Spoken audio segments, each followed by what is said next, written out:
Hello, adjective की class number 4 में आप लोगों का स्वागत है। बढ़ते हैं अपने पहले क्वेश्चन की तरफ।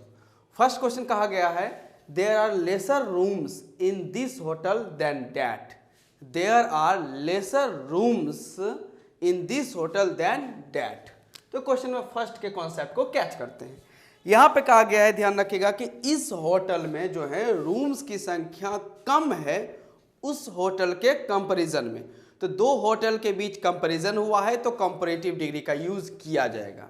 यहां पर जो कंपैरेटिव डिग्री रखा गया है वह यूज किया गया है लेसर, LESS ईयर। लेस का कंपैरेटिव फॉर्म क्या है? लेसर।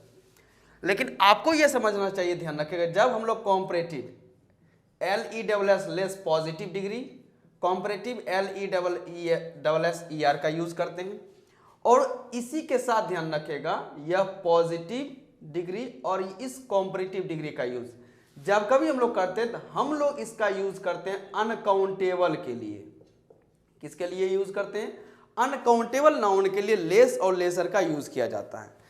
अगर आप सेंटेंस में देखें तो यहां पर लिखा हुआ है देयर आर लेसर रूम्स लिखा हुआ है।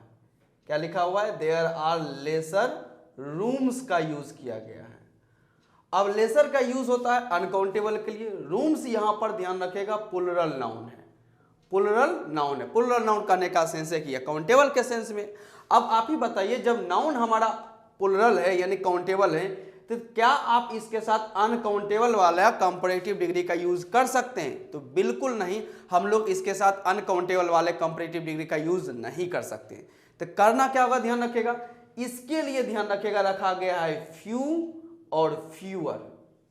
फ्यू फ्यूअर इसका यूज हम लोग काउंटेबल के सेंस में कर लेते हैं प्लुरल के साथ। तो यहां पर जो स्टेटमेंट लिखा हुआ है लेसर रूम्स, तो यहां पर लेसर का यूज ना करके हमें यूज करना पड़ेगा फ्यूअर। क्या यूज करना चाहिए? Fewer rooms. तो स्टेटमेंट बनता है they are fewer rooms in this hotel than that. Correct हो गया? तो इतना याद रखिएगा, लेस का यूज अनकाउंटेबल के लिए और फ्यू का यूज हम लोग किसके लिए करते हैं? काउंटेबल के लिए। या अनकाउंटेबल और यह प्लुरल काउंटेबल के सेंस में आता है। क्वेश्चन नंबर सेकंड को देखते हैं। क्वेश्चन नंबर सेकंड में कहा गया है take this tablet with a few milk. Okay, take this tablet with a few milk का यूज किया गया है। अब बात को समझते हैं क्या कहा गया है। मिल्क यह अनकाउंटेबल नाउन है। मिल्क क्या है? अनकाउंटेबल नाउन है। और फ्यू का यूज मैंने अभी आपको बताया है यह काउंटेबल के लिए आता है। फ्यू किसके लिए आता है? काउंटेबल के लिए। तो जो नाउन हमारे पास अवेलेबल है वह नाउन तो अनकाउंटेबल है, लेकिन जो एडजेक्टिव आया हुआ है, ध्यान रखिएगा, एक के साथ फ्यू जो आया हुआ है वह तो आता है प्लुरल काउंटेबल के सेंस में।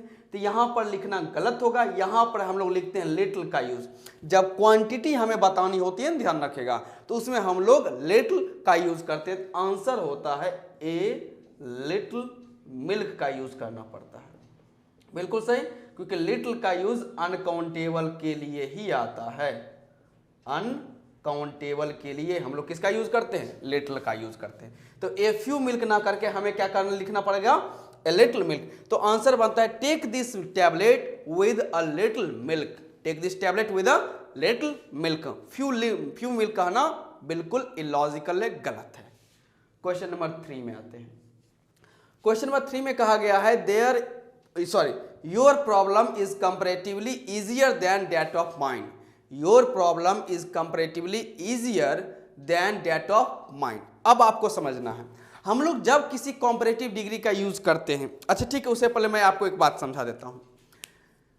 आप लोग इंग्लिश सीख रहे हैं, लर्न कर रहे हैं, ध्यान रखेगा। ओके, अपने आप को इंग्लिश में मतलब बेहतर बनाना चाहते हैं, तो इसके लिए ध्यान रखेगा हम लोग क्या करते हैं, या आप लोग जो हैं किसी टीचर के पास जाते हैं या एक टीचर के पास जाते हैं जो इंग्लिश लैंग्वेज में, ध्यान रखेगा, अपनी मतलब एक्सपर्टीज हासिल किए हुए है, उसके पास सब कुछ है, उसने रिसर्च किया है और एनालिसिस उन्होंने किया हुआ है। तो एक स्टूडेंट को टीचर के पास क्यों जाना पड़ता है? क्योंकि टीचर उस एनालिसिस, उसका या रियल टाइम एनालिसिस, वो डाटा को करेक्ट करके रखा हुआ है या कलेक्ट करके रखा हुआ है, और वह आपको क्या करता है? कम टाइम में ज़्यादा मटेरियल प्रोवाइड करता है। तो स्टूडेंट की मेहनत को कम करने के लिए टीचर ज़्यादा मेहनत करते हैं। अब कहने का सेंस है, अगर आपके पास टीचर अवेलेबल हैं, फैकल्टी टीचर यदि आपके पास अवेलेबल हैं, तो क्या आपको उतना ज़्यादा मेहनत करने की जरूरत पड़ती है? बिल्कुल जरूरत नहीं पड़ती, क्योंकि टीचर उतना मेहनत कर देते हैं, शिक्षक कोई भी शिक्षक उतना मेहनत करता है। तो आपके पास यदि शिक्षक ना हो तब आपको उस लेवल तक मेहनत करना पड़ता है, लेकिन आपके पास शिक्षक हो तो आपको उस लेवल तक मेहनत करने की जरूरत नहीं पड़ती।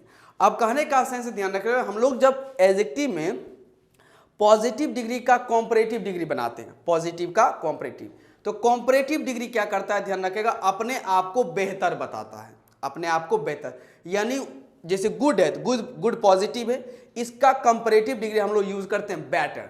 तो बेटर क्या करता है, अपने आप को बड़ा करता है बेटर दिखाने के लिए, मतलब कंपैरिजन में बेहतर दिखाने के लिए।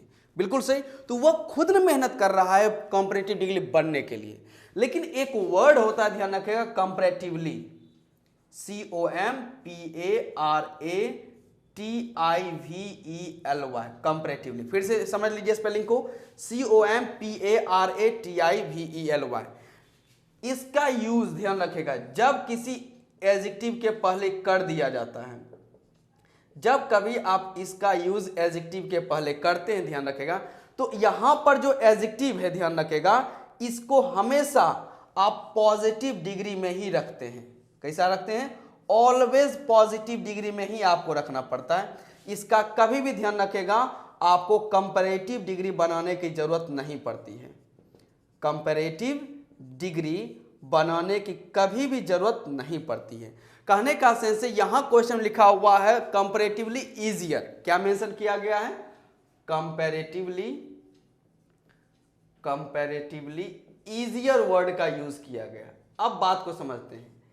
इजी पॉजिटिव डिग्री है, इसका कॉम्परेटिव फॉर्म आता है इजियर, इजियर करके। तो इजी पॉजिटिव डिग्री और इजियर कॉम्परेटिव डिग्री है। तो यह कॉम्परेटिव अपने आप को बना रहा है, ध्यान रखिएगा। लेकिन ध्यान रखने वाली बात है, इससे पहले एक वर्ड आ चुका है कंपैरेटिवली। कंपैरेटिवली वर्ड जो है वो सामने वाले एडजेक्टिव को कंपैरेटिव डिग्री में बदलने ही नहीं देता है, क्योंकि जो कंपैरेटिव का सेंस आता है वो कंपैरेटिवली वर्ड खुद आ चुका है। यानी कंपैरेटिवली वर्ड क्या करता है, पॉजिटिव डिग्री को ही कंपेयर, मतलब कंपैरेटिव डिग्री का मीनिंग क्रिएट करके दे देता है। तो इसको मतलब पॉजिटिव डिग्री को पॉजिटिव डिग्री को हमें कंपैरेटिव डिग्री में बदलने की जरूरत नहीं पड़ती है, क्योंकि कंपैरेटिव बनाने के लिए कंपैरेटिवली वर्ड आया हुआ है। बात को इतना समझ सकते, ध्यान रखिएगा, कंपैरेटिव डिग्री अगर कहने का सेंस है, कंपैरेटिवली अगर वर्ड आपके पास मौजूद है एडजेक्टिव के साथ, तो इसको कभी भी कंपैरेटिव बनाने की जरूरत नहीं है। आप हमेशा कंपैरेटिवली वर्ड के साथ हम लोग किसका यूज करते हैं? एडजेक्टिव का यूज करते हैं। तो आंसर यह होना चाहिए, हमें लिखना चाहिए कंपैरेटिवली इजी लिखना चाहिए, कंपैरेटिवली गुड लिखना चाहिए, कंपैरेटिवली क्लेवर लिखना चाहिए, कंपैरेटिवली ध्यान रखेगा ब्यूटीफुल लिखना चाहिए। हमेशा आपको पॉजिटिव डिग्री ही यूज करना पड़ेगा, और इसका कंपैरेटिव का मीनिंग देने के लिए ये वर्ड खुद यहां पर मौजूद ही है, तो हमें यहां पर इसका कंपैरेटिव डिग्री बनाना नहीं पड़ता है। इसलिए जो स्टेटमेंट लिखा हुआ है ध्यान रखिएगा कि your problem is comparatively easier than that of mine, तो वहां पर हमें लिखना पड़ेगा your problem is comparatively easy than that of mine का सेंस आएगा। तो इतना याद रखिए, कंपैरेटिवली वर्ड अगर खुद आया हुआ है तो आगे जाके वो उसे सिर्फ पॉजिटिव डिग्री ही लेना पड़ता है, या यूं कहें कि पॉजिटिव डिग्री को कंपैरेटिव में चेंज होने की जरूरत नहीं है, क्योंकि ये खुद आया हुआ है। कहने का सेंस, अगर टीचर अवेलेबल है तो स्टूडेंट को आगे ज़्यादा बढ़ने की जरूरत नहीं है, रिसर्च करने की जरूरत नहीं है। हाँ, अगर टीचर अवेलेबल ना हो, यानी कंपैरेटिवली वर्ड अगर ना हो, तब आप उसका कंपैरेटिव बनाइए, कोई दिक्कत नहीं होगा। क्लियर हो गया? क्वेश्चन नंबर मूव करते हैं 4 की तरफ। क्वेश्चन नंबर 4 में कहा गया the quality of this detergent powder is comparatively better. Okay, यहां पर भी देखते हैं यूज किया गया है कंपैरेटिवली बेटर का यूज किया गया है, कंपैरेटिवली बेटर। अब कंपैरेटिवली वर्ड जब आ गया है तो इसके बाद कंपैरेटिव बनाने की जरूरत नहीं, इसका सिर्फ और सिर्फ हमें क्या क्रिएट करना पड़ेगा? एडजेक्टिव। तो आंसर बनता है कंपैरेटिवली गुड का यूज करते हैं, कंपैरेटिवली बेटर का यूज हम लोग नहीं करते हैं। क्लियर? क्वेश्चन नंबर मूव करते हैं 5 में। क्वेश्चन नंबर 5 क्या कहा गया? क्वेश्चन नंबर 5 में देखते हैं। क्वेश्चन नंबर 5 में कहा गया he runs as faster if not fast than you. Okay, इसके लिए मुझे स्टेटमेंट ही लिखना पड़ेगा, समझना पड़ेगा आप लोगों को।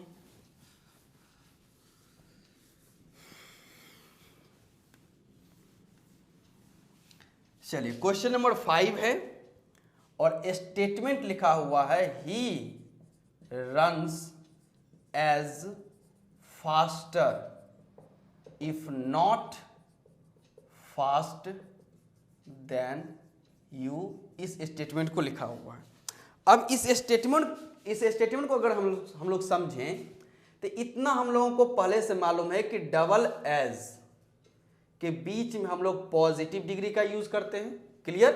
जब डबल एज रहे तो बीच हम लोग कौन सा डिग्री? पॉजिटिव डिग्री का यूज करते हैं। और जब कभी हम लोग कंपैरेटिव डिग्री का यूज करते हैं, कंपैरेटिव डिग्री का यूज करते हैं, तो इनके बाद हमें कंजंक्शन लेना पड़ता है देन, मतलब कंपैरिजन करने के लिए। अब यहां पर अगर हम लोग समझे, कहा गया he runs as faster, as के साथ हमेशा पॉजिटिव डिग्री का यूज करना पड़ता है, तो यहां पर यह फास्टर लिखना बिल्कुल गलत है। स्टेटमेंट बनना चाहिए as fast as, he runs as fast as. फिर आगे बढ़ते हैं, इफ नॉट, अब यहां पे देन का यूज किया गया है, तो देन का यूज हमेशा हम लोग कंपैरेटिव डिग्री के साथ करते हैं, तो यहां पर फास्ट नहीं, यहां पर लिखना चाहिए फास्टर देन यू, और स्टार्टिंग में जैसा है ही रन्स। तो स्टेटमेंट बनता है ही runs as fast as if not faster than you.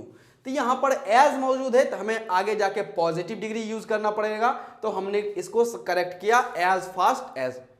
If not, यहां पर देन मौजूद है, ध्यान रखेगा, तो इससे पहले हमें कंपैरेटिव डिग्री चाहिए, तो हमने फास्ट का कंपैरेटिव डिग्री क्या यूज कर लिया? फास्टर। तो स्टेटमेंट बनता है ही runs as fast as if not faster than you.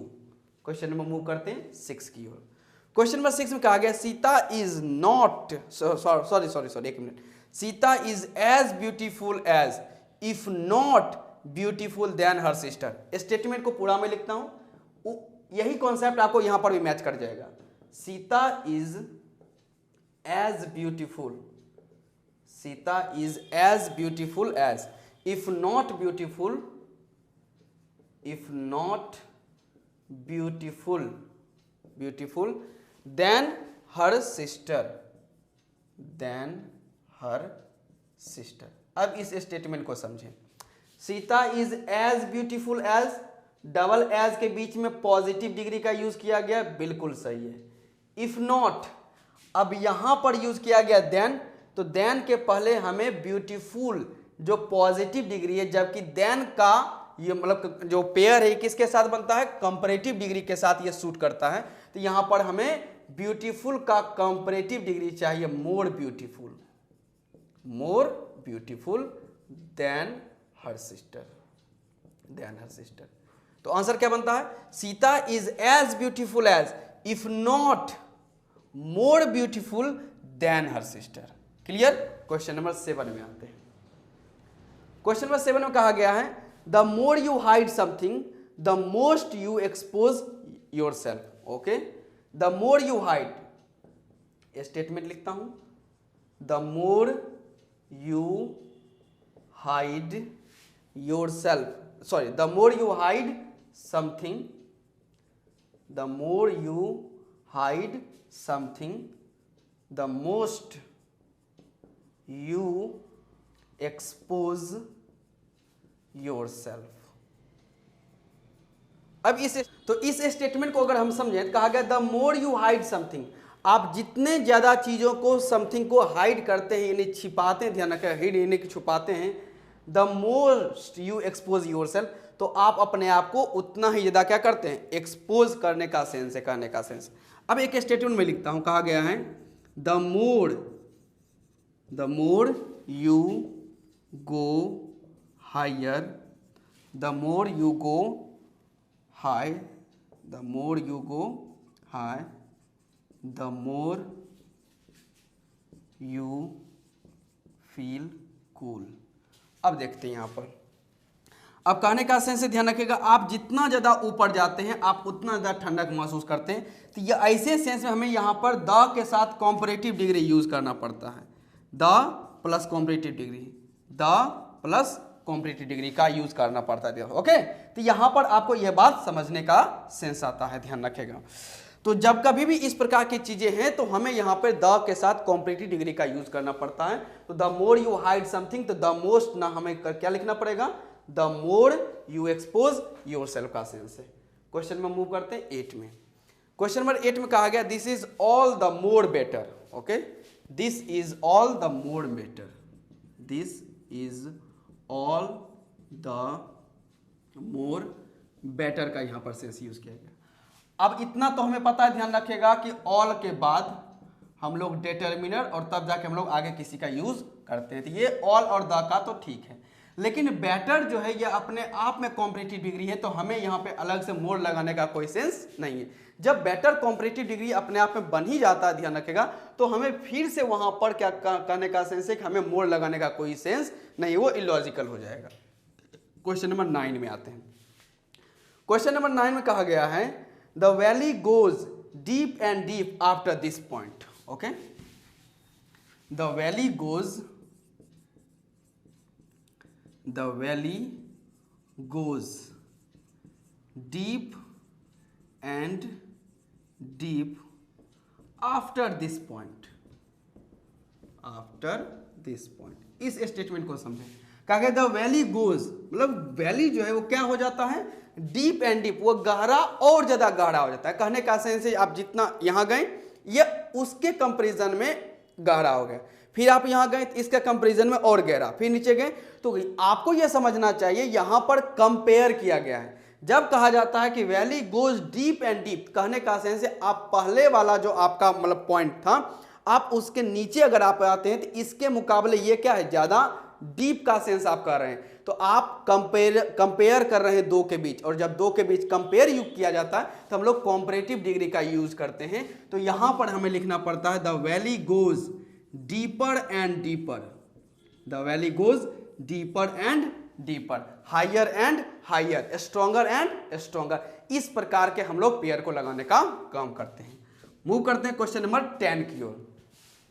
Question number 10 में कहा गया है Ram said I am very better now. Okay, अब देखते हैं राम सेड, या स्टेटमेंट शॉर्ट लिखता हूं, I am very better now. अब यहां पर आपको एक कॉन्सेप्ट समझ लेना है, वेरी और मच के बीच।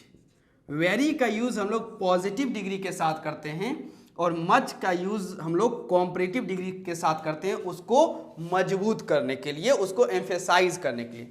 तो आई एम वेरी बेटर नहीं, क्योंकि बेटर कॉम्परेटिव डिग्री है, तो इनके पहले यूज करना पड़ेगा I am much better. Ram said I am much better now, ना कि आई एम, जिसे हम लोग ये कर सकते हैं वेरी गुड कर सकते हैं, वेरी क्लेवर कर सकते हैं, ध्यान रखें, वो ठीक है। लेकिन जो ही क्लेवर का क्लेवरर तो मच क्लेवरर, या गुड का बेटर हुआ तो मच बेटर का यूज आता है। वेरी का यूज पॉजिटिव डिग्री के साथ और मच का यूज कॉम्परेटिव डिग्री के साथ किया जाता है। क्लियर? तो यह हम लोगों के 10 क्वेश्चंस क्लास नंबर 4 के मूव किए।